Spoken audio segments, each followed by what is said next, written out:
नमस्ते दोस्तों, मैं हूं विक्रम। आज मैं एक ऐसी कहानी सुनाऊंगा जो सुनकर दिल धड़क जाएगा। यह है एक डरावनी कहानी, परिवार की और विश्वास की। कभी कभी जो हम नहीं देख सकते वही सबसे बड़ा खतरा होता है। तो चलो, एक चाय का कप लो, बैठो और सुनो ये कहानी। ये कहानी उत्तर प्रदेश के एक छोटे से कस्बे की है। वहीं रहता था अर्जुन, एक इंजीनियरिंग का छात्र, हमेशा हंसमुख, दोस्तों के बीच मजाक करता, जिंदगी में खुश रहने वाला लड़का। लेकिन 2 साल पहले कुछ बदल गया। अर्जुन ने कहना शुरू किया कि उसे नींद नहीं आती, अजीब अजीब सपने आते हैं और दिल पर एक अजीब सा बोझ महसूस होता है। शुरुआत में उसके मम्मी पापा ने सोचा कि शायद ये पढ़ाई का तनाव है, लेकिन जब मैं अर्जुन से मिला, उसकी आंखों में कुछ और ही था, कुछ ऐसा जो डर पैदा कर दे। अर्जुन बोलता, विक्रम, मुझे लगता है कोई मुझे देखता है जब मैं अकेला होता हूं। वो थका हुआ उठता, उसके हाथों पर खरोंच के निशान होते, बिना किसी वजह के। वो पढ़ाई में पीछे रहने लगा, चुप रहने लगा। उसके मम्मी पापा, खासकर उसके पापा मिस्टर शर्मा, परेशान हो गए। उन्होंने अर्जुन को डॉक्टर के पास ले गए, दवाई दी गई, पर कुछ फर्क नहीं पड़ा। मिस्टर शर्मा को लगा ये बात नॉर्मल नहीं है। एक रात अर्जुन रो रो कर बोला, पापा, मैं थक गया हूं, मुझे नहीं पता क्या है, पर मुझे इससे बचा लो। ये सुनकर मिस्टर शर्मा का दिल टूट गया। उन्हें गांव की कहानियां याद आईं, भूत प्रेत की, काले जादू की। उन्होंने अपने दोस्तों से बात की और सुना कि वाराणसी में एक बाबा विश्वनाथ हैं जो ऐसी परेशानियां दूर करते हैं। अगले दिन ही मिस्टर शर्मा अर्जुन को लेकर वाराणसी चल दिए। बाबा के आश्रम में धूप की खुशबू थी, मंत्र गूंज रहे थे। अर्जुन डर के मारे कांप रहा था। बाबा ने उसे देखा और बोले, इस लड़के के साथ 2 आत्माएं हैं, एक जवान औरत जो गुस्से में है, दूसरी पुरानी जो इसकी ताकत खा रही है। मिस्टर शर्मा और अर्जुन के होश उड़ गए। बाबा ने कहा, एक आत्मा इससे प्यार मांगती है, दूसरी इसकी जान। ये दोनों 1 साल से इसके साथ हैं। मिस्टर शर्मा के हनुमान जी के विश्वास ने इसे बचा रखा है। मिस्टर शर्मा ने कहा, बाबा कुछ कीजिए।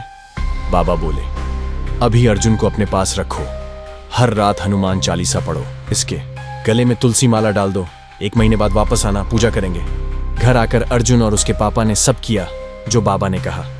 साथ रहे, पूजा की, अर्जुन को अकेला नहीं छोड़ा, पर वो आत्माएं वापस आईं। अर्जुन रात को डर के चीखता, उसे अंधेरे में औरत दिखती, लाल साड़ी में, उसका नाम लेती हुई। मिस्टर शर्मा उसे गले लगाते, मंत्र पढ़ते, पर डर कम नहीं हुआ। कुछ दिन बाद मिस्टर शर्मा को ऑफिस के काम से दिल्ली जाना पड़ा।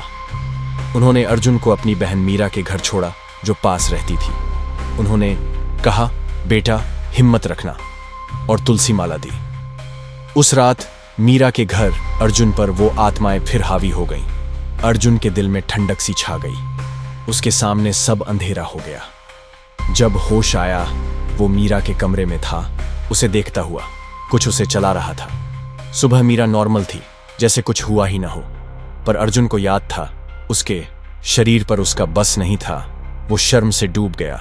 उसने खुद को कमरे में बंद कर लिया, रो रहा था, किसी से बात नहीं की।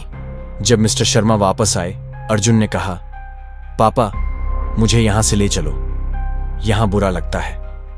मिस्टर शर्मा ने देखा अर्जुन डर गया है। वो उसे लेकर सीधा वाराणसी गए, बाबा के पास। बाबा बोले, आत्माएं गुस्से में हैं क्योंकि हम उन्हें दूर करना चाहते हैं। और एक बात, तुम्हारे परिवार पर काला जादू हुआ है मिस्टर शर्मा। उन्होंने बताया कि उनके चाचा की बहू राधा ने ये किया। राधा को उनकी जमीन से जलन थी। उनके परिवार को गुजरात में अच्छी जमीन मिली थी और राधा के परिवार को यूपी में कुछ नहीं। इस जलन में उसने तंत्र किया अर्जुन और मिस्टर शर्मा को खत्म करने के लिए। बाबा ने अमावस्या की रात एक बड़ी पूजा की। गंगा के किनारे अंधेरे में उन्होंने हवन जलाया, मंत्र पढ़े। अर्जुन के सामने अजीब चीजें दिखने लगीं, औरतों के चेहरे, चीखें। बाबा के मंत्र गूंजते रहे। घंटों बाद पूजा खत्म हुई। बाबा ने अर्जुन को एक तावीज दिया और कहा, अब तू आजाद है, पर अपनी देवी की पूजा मत छोड़ना। अर्जुन धीरे धीरे ठीक होने लगा। सपने बंद हो गए, दिल हल्का हुआ। वो फिर मुस्कुराने लगा। पर मीरा के घर वाली बात उसके दिल में थी। भले बाबा ने कहा उसकी गलती नहीं थी। परिवार ने अयोध्या में हनुमान जी के मंदिर जाकर पूजा की। वहां पंडित ने कहा, अब तुझे कोई परेशानी नहीं होगी। अब अर्जुन अपनी पढ़ाई में फिर से लग गया है। वो अपने सपनों को पूरा कर रहा है। उसका हनुमान जी पर भरोसा और भी गहरा हो गया है। ये कहानी हमें सिखाती है कि अगर दिल में सच्चा विश्वास हो तो कोई भी अंधेरा हमेशा नहीं टिकता। तो दोस्तों, कैसी लगी आपको ये कहानी? क्या आपने भी कभी कुछ ऐसा महसूस किया है? कमेंट में जरूर बताएं। वीडियो को लाइक करें, शेयर करें और चैनल को सब्सक्राइब करना ना भूलें। मैं हूं विक्रम, फिर मिलूंगा एक नई कहानी के साथ। नमस्ते।